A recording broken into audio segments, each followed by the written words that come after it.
The aroma of freshly baked chocolate chip cookies hung heavy in the air, battling for dominance with the lemon-scented pledge I just used on the mahogany dining table. My fingers, still sticky with goo, tapped a frantic rhythm against the gleaming surface. Today was the day my family, the glorious, chaotic, slightly embarrassing Smith clan, descended upon my meticulously curated suburban paradise. Now, let me paint you a picture of this paradise. Think Stepford Wives meets Leave It to Beaver, with a healthy dose of HOA-induced anxiety. My house, a perfectly symmetrical McMansion with a 2-car garage and a lawn so green it could make Kermit jealous, was my pride and joy. I had labored tirelessly to transform it from a cookie-cutter shell into a slightly more personalized cookie-cutter shell. I replaced the generic beige carpet with a slightly less generic beige hardwood. I added a tasteful, aggressively neutral water feature in the backyard. I even invested in one of those creepy animatronic Santas that sings Christmas carols in a surprisingly baritone voice. Why all this fuss? Because appearances matter, people, especially when you live in a neighborhood where the most exciting event of the week is the arrival of the new organic fertilizer shipment at the local gardening center. I wanted to impress my family, show them I had made it, that I wasn't the awkward, socially inept kid who used to hide in his room and draw elaborate maps of fictional kingdoms. I was a successful, well-adjusted adult with a mortgage, a sensible sedan, and a crippling fear of violating the HOA's strict landscaping guidelines. The doorbell chimed, snapping me out of my reverie. My heart did a little tap dance of anticipation. They were here. I smoothed down my perfectly coiffed hair, plastered on my most charming smile, and flung open the door. Standing on my porch was Karen. Yes, that Karen. The president of the Homeowners Association. The self-appointed guardian of suburban tranquility. The woman who makes Cruella de Vil look like a cuddly teddy bear. Her lips were pursed into a tight little bud of disapproval, and her eyes scanned my meticulously manicured lawn with the intensity of a hawk searching for prey. "John," she said, her voice dripping with condescension. "We need to talk." My smile faltered. This wasn't good. Karen only needed to talk when someone dared to park their car a millimeter over the designated line, or when a rogue dandelion dared to sprout in their otherwise pristine lawn. I ushered her inside, trying to ignore the sinking feeling in my stomach. The cookies, the lemon-scented pledge, the perfectly symmetrical throw pillows on the couch, all seemed to mock me now. Karen settled herself onto the sofa, carefully avoiding eye contact with the animatronic Santa that I had optimistically left out as a conversation starter. "The board has been discussing," she began, her voice taking on that ominous tone that only HOA presidents can truly master. "Your family's upcoming visit." My blood ran cold. How did she know? Had she bugged my phone?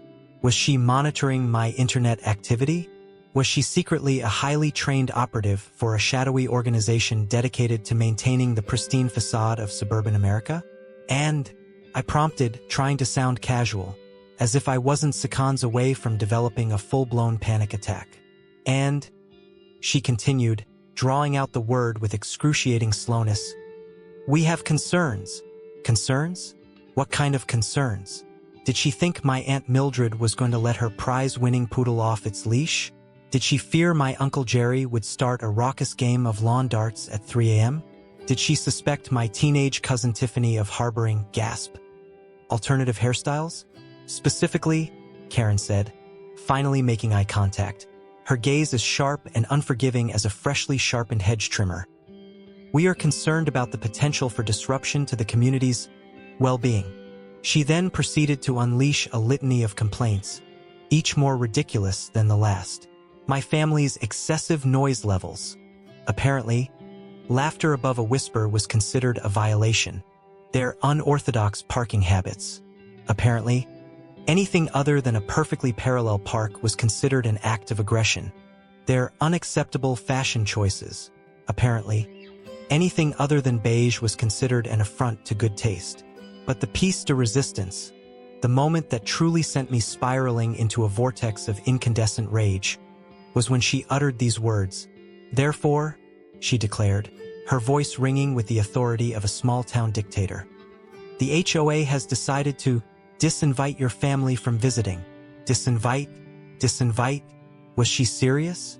Had she actually just told me that my family, my flesh and blood, were deemed too uncouth to set foot in my perfectly manicured suburban hellhole? "You can't do that," I sputtered, my voice rising in protest. "We can and we have," she said, a smug little smile creeping across her face. "We have a reputation to uphold, you know? We can't have just anyone traipsing around, disturbing the delicate ecosystem of our community." Think of the property values. And that, my friends, was the moment the war began. The moment I realized that I couldn't let Karen and her cronies get away with this. The moment I vowed to unleash the full fury of my... Well, I didn't have a ton of fury to unleash, but I was determined to find some. "You haven't heard the last of this, Karen?" I said, my voice low and dangerous. "This isn't over." She just chuckled, patted her perfectly styled hair and said, "I highly doubt that, John. Now, if you'll excuse me, I have a meeting to attend. We're discussing whether or not to ban those inflatable Halloween decorations. They're just so tacky." And with that, she sashayed out of my house, leaving me standing there, amidst the ruins of my carefully constructed suburban dream, my cookies uneaten, my lemons unpledged, and my animatronic Santa silently judging my pathetic existence. But fear not, dear readers, because this is just the beginning. This is the point where our revenge story truly begins. So, tell me, what would you do in my situation? Would you crumble under the weight of HOA tyranny? Or would you fight back? Let me know in the comments below. After Karen's dramatic exit, leaving behind a faint scent of condescension and floral perfume, I did what any sane person would do in my situation. I poured myself a stiff drink, okay, maybe 3, and then I called my dad. Now, my dad, Robert Smith, isn't your typical dad. He doesn't grill burgers, he doesn't tell corny jokes, and he certainly doesn't suffer fools gladly. He's a judge, a no-nonsense, gavel-pounding, defender of the Constitution kind of judge. And he happens to have a soft spot for his only son, especially when said son is being bullied by a pack of power-hungry, lawn-obsessed suburbanites. "Dad," I said, my voice trembling with a mixture of rage and cheap whiskey, "the HOA banned my family from visiting. They said they're too disruptive." There was a long, ominous silence on the other end of the line. I could practically hear the gears turning in his legal brain, calculating the various ways he could dismantle the HOA with a single, well-placed subpoena. "They did what?" he finally said, his voice dangerously calm. I proceeded to recount the entire sordid tale, from the excessive noise complaints to the unacceptable fashion choices. I painted a vivid picture of Karen, the HOA president, as a tyrannical despot, lording over her perfectly manicured kingdom with an iron fist and a pair of very sharp pruning shears. When I finished, there was another long pause. Then my dad chuckled, a low, rumbling chuckle that sent a shiver down my spine. It was the kind of chuckle that said, "Hold my gavel. I'm about to get creative." "Don't worry, son," he said, his voice now brimming with a mischievous energy that I hadn't heard since he helped me rig my Pinewood Derby car back in grade school. "I have an idea." And boy, did he have an idea. A deliciously devious, legally dubious, and utterly brilliant idea. The next morning, I received a call from my dad's office. He had discovered a loophole, a dusty, forgotten, and frankly ridiculous statute from the county's early days, designed to protect the tranquility and well-being of local communities. Apparently, back in the 1800s, there was a real problem with rowdy prospectors disturbing the peace with their gold-panning shenanigans. My dad, being the legal genius that he is, argued that the HOA's actions were, in fact, a violation of the statute. By banning my family, they were disrupting the tranquility of my life and causing me undue emotional distress. And as a judge, he had the power to, well, let's just say he had the power to make things very, very uncomfortable for the HOA. The following afternoon, a legal document arrived at the doorstep of every single member of the Homeowners Association. It was a temporary restraining order, signed by Judge Robert Smith, banning them from entering the county without his express permission. Yes, you read that right. My dad, the judge, had effectively banned the entire HOA from their own county for disturbing the peace. The irony was so thick you could spread it on toast. The reactions were priceless. Karen, of course, had a full-blown meltdown. I heard she screamed so loudly that her perfectly coiffed hair actually deflated. She threatened lawsuits, called my dad every name in the book, and probably invented a few new ones, and even accused him of abusing his power, which, let's be honest, he totally was. But hey, all's fair in love, war, and suburban revenge, right? The other members of the HOA were equally stunned. Some were outraged, some were terrified, and some, I suspect, were secretly relieved. After all, not everyone was thrilled with Karen's iron-fisted rule. The immediate impact was chaotic. People couldn't go to work. They couldn't go grocery shopping.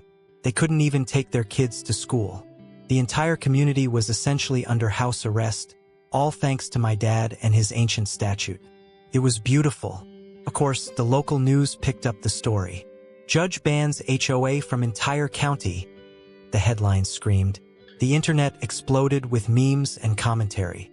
Some people hailed my dad as a hero, a champion of the common man. Others accused him of tyranny, comparing him to a tin-pot dictator. But I didn't care. I was too busy basking in the warm glow of sweet, sweet revenge. The HOA, desperate to regain their freedom, tried everything. They hired lawyers. They launched a public relations campaign. They even tried to bribe my dad with a lifetime supply of organic lawn fertilizer. But my dad was unyielding. He held firm, demanding that the HOA rescind their ban on my family and issue a public apology. And that's when things started to get really interesting. The HOA members, trapped in their homes and unable to conduct their daily lives, began to turn on each other. Accusations were made, alliances were broken, and the once harmonious community descended into a state of all-out civil war. Karen, of course, was the primary target. She was blamed for everything. The HOA's unpopular policies, the exorbitant fees, and, of course, the whole ban from the county debacle. The pressure was mounting. Cracks were starting to appear in Karen's perfectly maintained facade. I could smell the sweet scent of victory in the air.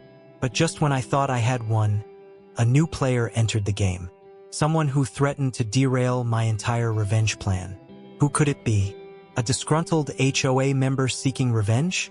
A powerful lawyer with a vendetta against my dad? Or perhaps someone even closer to home?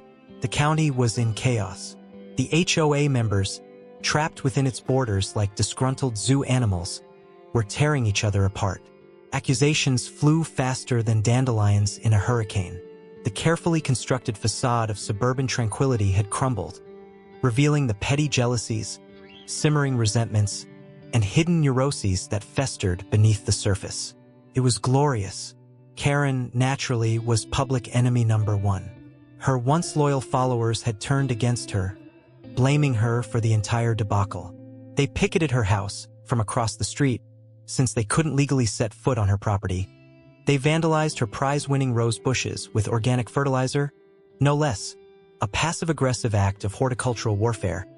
And they even started a petition to have her animatronic lawn gnome collection declared a public nuisance. I was enjoying the show immensely.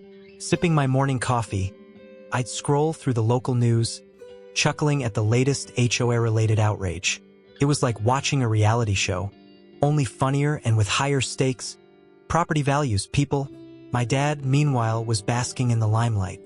He gave interviews to national news outlets, defending his actions with a steely gaze and a folksy charm that made him an instant media darling. He became a symbol of the little guy fighting back against corporate greed and suburban tyranny. He even started selling banned from the county t-shirts online. My dad, the capitalist. Who knew? But just when I thought our revenge was complete, just when I was ready to declare victory and move on with my life, maybe invest in a slightly less beige water feature, my mom intervened.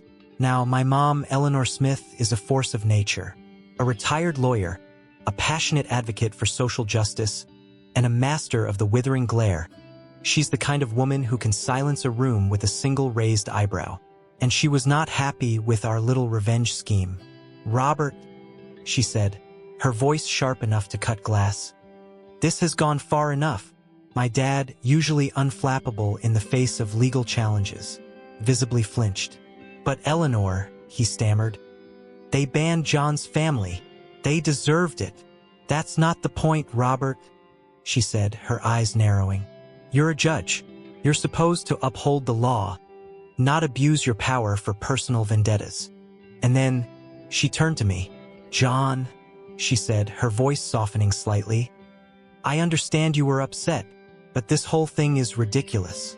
You're turning into a petty, vindictive, suburban stereotype. Ouch. That one stung. But Mom, I protested. They started it. That's irrelevant, John, she said, shaking her head. You need to find a way to resolve this peacefully. This whole thing is making us look ridiculous. My mom was right, of course. As much as I hated to admit it, our revenge scheme had spiraled out of control. We had become the very thing we were fighting against. Petty, power-hungry tyrants, lording over our own little fiefdom. Okay, Mom, I said, sighing. What do you suggest we do? My mom smiled. A small, knowing smile that sent a shiver down my spine. I have an idea, she said. And that's when things got really interesting. The next day, my mom organized a town hall meeting. She invited the entire community, including the HOA members, to come and discuss their grievances. It was a carefully orchestrated event designed to promote dialogue, understanding, and hopefully, a peaceful resolution to the conflict. Of course, things didn't go exactly as planned. The meeting quickly devolved into a shouting match. Accusations were hurled, tears were shed, and at one point, Karen even tried to attack my mom with a stapler. Security intervened, thankfully. But amidst the chaos, something unexpected happened. People started listening to each other. They started acknowledging their own flaws and admitting their own mistakes. They started to see each other as, well, as human beings. And then Karen stood up. Her hair was a mess, her makeup was smeared, and her clothes were rumpled. She looked defeated. I'm sorry, she said, her voice trembling. I was wrong. I let my desire for control get the better of me. I apologized to John, to his family, and to the entire community. The room went silent. You could hear a pin drop. And then someone started clapping. Slowly, tentatively, but clapping nonetheless. And soon, the entire room was applauding. It was a breakthrough. My mom, beaming with pride, stepped forward and announced that she would be mediating a new agreement between the HOA and the community. An agreement that would promote fairness, transparency, and, most importantly, a healthy dose of common sense. The ban from the county order was lifted. The HOA members were free to roam the county once again. And my family was finally allowed to visit. But just when I thought the HOA apocalypse was finally over, just when I was ready to declare peace and start rebuilding our shattered suburban society, a new crisis emerged. It turned out that during the chaos, someone had been secretly buying up properties in the neighborhood. Someone with deep pockets, a shadowy agenda, and a plan to turn our peaceful community into, well, I'm not entirely sure what they were planning, but it couldn't be good. And guess who it was? Share your thoughts in the comments below. With the ban from the county debacle behind us, a fragile peace settled over the neighborhood. The HOA, humbled and reformed, promised to be more reasonable. Karen, sporting a slightly less aggressive hairstyle and a newfound appreciation for the joys of community, even apologized to my family when they finally arrived. The visit was surprisingly pleasant. No excessive noise complaints, no fashion faux pas, and no parking violations. My family even managed to charm a few of the neighbors with their quirky personalities and genuine warmth. It was like a Hallmark movie, only with slightly more dysfunctional relatives. But lurking beneath the surface of this suburban idyll was a growing unease. Houses were being sold, seemingly overnight, to a mysterious buyer. No one knew who they were, what they wanted, or why they were so eager to snatch up every available property. Rumors swirled. Some said it was a shadowy corporation planning to build a megamall. Others whispered about a secret government project, turning our quiet community into a top-secret research facility. Karen, fueled by newfound paranoia, even suggested that it was aliens preparing to invade Earth. My mom, ever the pragmatist, dismissed these theories as nonsense. "It's probably just a developer," she said, "looking to build some condos or something." But I had a feeling it was something more sinister, something personal. I started investigating, digging through public records, interviewing disgruntled real estate agents, and even hacking into the HOA's surprisingly vulnerable computer system. What I discovered sent a chill down my spine. The mysterious buyer was a shell corporation, registered in the Cayman Islands, with ties to a ruthless property mogul known only as the Collector. This guy was notorious for buying up entire neighborhoods, evicting the residents, and then turning the land into luxury developments, strip malls, or, in one particularly egregious case, a giant landfill. But why was he targeting our neighborhood? What was so special about our little corner of suburbia? And then it hit me: the HOA, the power, the control. The Collector wasn't interested in the land. He was interested in the power that came with owning the HOA.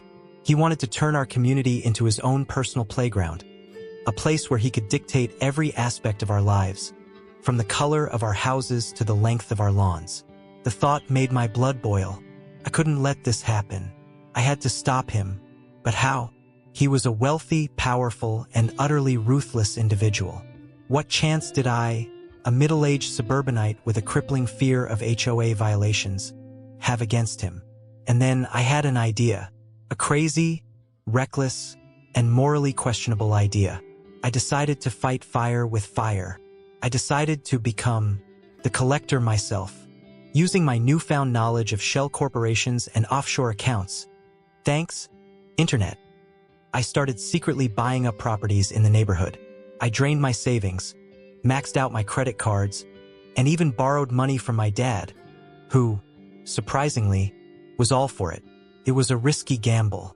If the Collector found out what I was doing, he'd crush me.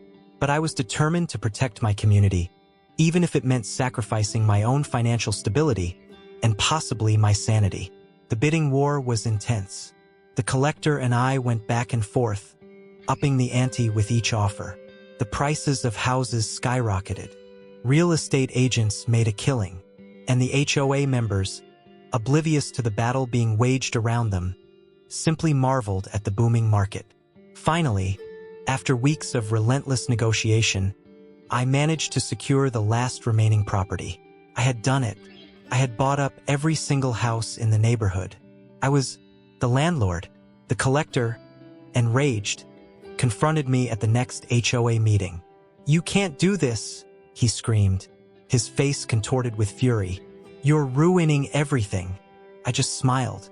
"Actually," I said, "I'm saving it. You see, I have a different vision for this community. A vision where people are free to live their lives as they choose, without fear of petty regulations or corporate greed." And then I revealed my plan. I announced that I was dissolving the HOA. I was tearing up the covenants, abolishing the rules, and giving the residents complete control over their own properties. The room erupted in cheers. People hugged, cried, and danced in the aisles. Karen, overcome with emotion, even gave me a hug, a slightly awkward, hesitant hug, but a hug nonetheless. The Collector, defeated and humiliated, stormed out of the room. He vowed revenge, of course, but I wasn't worried. I had faced down a tyrannical HOA, outsmarted a ruthless property mogul, and survived the wrath of my own mother. I could handle anything. And so, my friends, the saga of our suburban strife comes to an end. I transformed our community into a true paradise, a place where people can be themselves, express their individuality, and celebrate the joys of, well, slightly less manicured lawns. Okay, maybe I still enforce a few minor rules. I can't help it. Once a suburbanite, always a suburbanite. So what's the moral of the story? Maybe it's that revenge is a dish best served with a side of lemon-scented pledge. Maybe it's that even the most mundane communities can be battlegrounds for epic struggles. Or maybe it's that my moral compass is slightly skewed and I probably need therapy. Whatever the lesson, I hope you enjoyed the ride. And remember, Next time you're facing down a petty tyrant or a power-hungry corporation, don't be afraid to fight back. Just maybe try to involve fewer judges and offshore accounts than I did. Thanks for following my story. And now, tell me, what do you think of my questionable choices? Would you want to live in my HOA-free paradise? And what kind of trouble do you think I'll get into next? Let me know in the comments below. This is John Smith signing off and going to invest in some slightly less aggressive lawn ornaments. The animatronic Santa stays, though. That guy's a legend.